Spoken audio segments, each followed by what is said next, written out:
Today, we shall read a new lovely chapter on literary devices. What is a literary device? A literary device is a technique used by writers to convey meaning, create atmosphere, and enhance the overall impact of their writing. Literary devices are used to add depth, complexity, and nuance to a text, making it more engaging, expressive, and memorable. Some common literary devices include metaphor, simile, personification, imagery, alliteration, symbolism, irony, hyperbole, etc. Thinking of a metaphor, it is a comparison between two unlike things without using like or as. Example, he was a shining light in a dark room. Coming to simile, it is a comparison between two unlike things using like or as. He ran like a cheetah. And personification is a set of attributing human qualities or characteristics to non human entities such as objects or animals. Example, the sun smiled down on us. And fourth, imagery, using language to create vivid sensory experience for the reader is known as imagery. As per example, the golden sand felt warm between my toes. And talking about alliteration, repeating initial consonant sounds in words that are close together. Example, she sells seashells by the seesaw. And talking about symbolism is it is using objects, color, or other elements to represent abstract ideas or concepts. As per example, a heart symbolizing love. And let us talk about irony. It is a contrast between what is expected and what usually happens. I can cite one example, the fire station caught on fire. And talking about hyperbole, it is an exaggeration used for emphasis or effect. As for example, I am so hungry I could eat a whole elephant. Yes, literary devices help writers. In what way? They create vivid and memorable descriptions. They convey complex emotions and ideas. They establish tone and atmosphere. They also develop characters and themes. And also, they add depth and layers to the text. By recognizing and using literary devices, writers can craft more engaging, expressive, and effective writing. Let us ask another question. Do literary devices make the literary piece more provocative, more ambivalent, and in meaning, more ambivalent or multivalent, and of course, for the reader, too clairvoyant? It is a fascinating question. Literary devices can indeed contribute to making a literary piece more provocative, more multivalent or ambivalent, and more clairvoyant to the reader. How it is provocative. Literary devices like irony, satire, and symbolism can challenge readers' assumption and spark controversy and encourage critical thinking. By using these devices, authors can provoke readers to question their beliefs and engage with us with the text on a deeper level.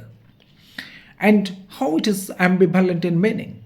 Literary devices like ambiguity, paradox, and double meaning can create multiple interpretations, leaving readers to ponder the intended meaning.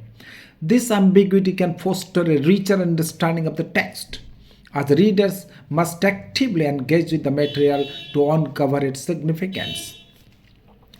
And readers are to be too clairvoyant to understand. Literary devices like foreshadowing, imagery, and symbolism can create a sense of depth and insight, allowing readers to glimpse the author's intentions or the character's motivations. By using these devices, authors can guide readers towards a deeper understanding of the text, making them feel more clairvoyant or perceptive. Some examples of literary devices that achieve these effects include unreliable narrators. Unreliable narrators. They create ambiguity and provoke readers to question the narrative. And symbolic imagery. They convey complex ideas and emotions, making the text more clairvoyant. And thinking of irony and satire, they challenge readers' assumptions and provoke critical thinking. And thinking of foreshadowing, it creates a sense of tension and anticipation, making readers feel more clairvoyant. And think of the stream of consciousness narration. It provides a direct window into characters' thoughts, making the text more provocative and ambivalent. By employing literary devices effectively, authors can craft texts that are more thought provoking and open to interpretation and engaging for readers. If we question further, do literary devices make the writing more readerly and less writerly? Though the writer faces a lot of challenges to create a fresh one, it is again another clever question. Literary devices can indeed make writing more readerly. As we put it, they encourage active reading. Literary devices like symbolism, imagery, and foreshadowing require readers to engage more actively with the text, making connections and interpreting meaning. It also creates a richer reading experience. Literary devices uh, can add layers of meaning, complexity, and depth to the text, making the reading experience more rewarding and memorable. And literary devices like ambiguity, irony, and paradox can invite readers to fill in gaps, make connections, and draw their own conclusions. Yes, literary devices can make writing more writerly too. Here, writers face challenges in creating fresh devices. With a vast amount of existing literature, it can be difficult for writers to create entirely new and original literary devices. Writers must balance complexity and clarity. Literary devices can add complexity to the text, which can be both a blessing and a curse. Writers must strike a balance between using devices effectively and meaningfully and maintaining meaningful clarity for the readers. Writers must consider the reader's perspective.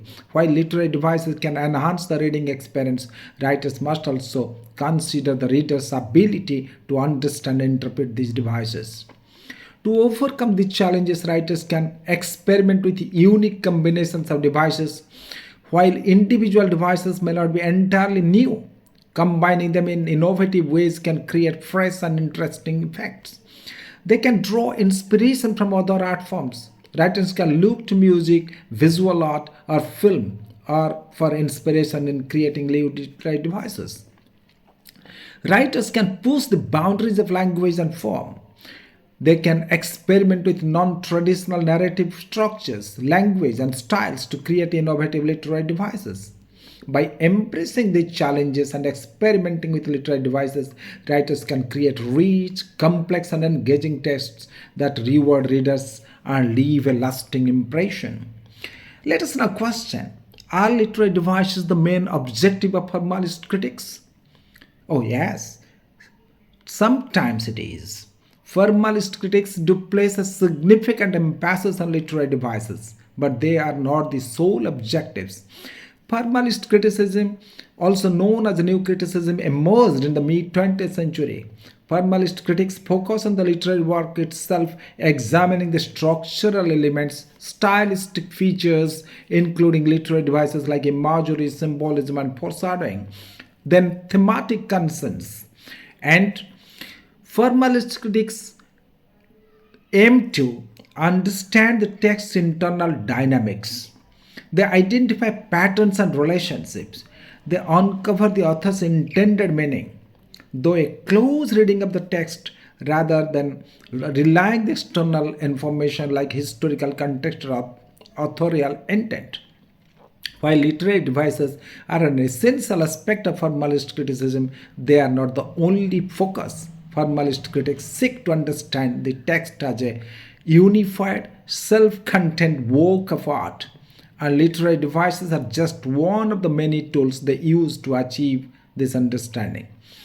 We can read some notable formalist critics like T.S. Eliot, William Empson, Kenneth Brooks, and if we think of reading more about literary devices, we can go to the famous books like The Mirror and the Lamp by M.H. Abraham. We can read The Well-Wrought On by Kenneth Brooks. We can go to The Anatomy of Criticism by Arthur Prime. We can also read The Rhetoric of Fiction by Wayne C. Booth and Literary Theory and Introduction by Terry Eagleton. Even we can read The Death of the Author by Roland Barthes and The Poetics of Space by Gaston Bachelard. These books provide a thorough analysis of literary devices and role in shaping meaning and literature. If we make a synopsis of this particular talk, first of all, we read what are literary devices. They are techniques used by writers to convey meaning, create atmosphere, and enhance the overall impact of their writing. Then we read about the types of literary devices like metaphors, simile, personification, imagery, symbolism, irony, foreshadowing, and more. And later, we went to effects of literary criticism. They create vivid description and sensory experience, convey complex emotions and ideas, establish tone and atmosphere, develop characters and themes, add depth and layers to the text. We also read the relations between literary devices and read-only and write-only texts. Here, literary devices can make writing more readerly by encouraging active reading and interpretation, and literary devices can also make writing more writerly by adding complexity and requiring readers to fill in gaps. We have also established the connection between formalist criticism and literary devices, though formalist criticism focuses on literary work itself, still examining structural elements, stylistic features, and thematic concerns. But of course, the totality of literary devices does not mean formalist criticism. It has other facets too. And lastly, we have recommended some books for studying literary devices like The Mirror and the Lamp, The Well-Wrought On, The Anatomy of Criticism. This summary can provide a helpful overview of our discussion. And my dear friends, if you listen to it very minutely, probably you will gain much knowledge on literary devices in English.